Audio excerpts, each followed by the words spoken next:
Michel Drucker est de retour ce dimanche 13 novembre dès 13h30 sur France 3 pour un nouveau numéro de Vivement Dimanche. L'animateur reçoit cette semaine en invité principal l'acteur et humoriste Gad Elmaleh. Ce dernier sort le 16 novembre prochain son nouveau film Reste un peu, qui n'est autre qu'une autobiographie.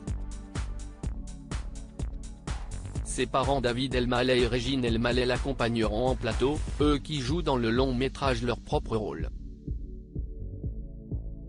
J'ai réfléchi à des acteurs pour jouer mes parents. Et puis, j'ai repensé aux vidéos que ma mère faisait avec moi sur Instagram.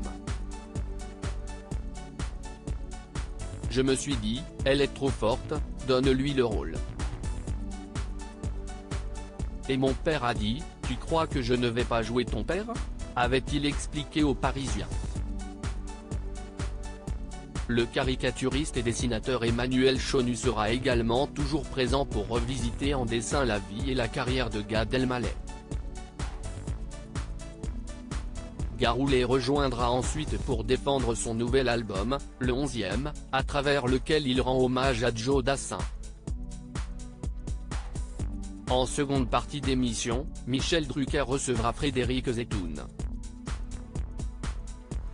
À 61 ans, le parolier et chroniqueur musical a décidé de raconter son parcours dans un livre, marqué par sa situation de handicap.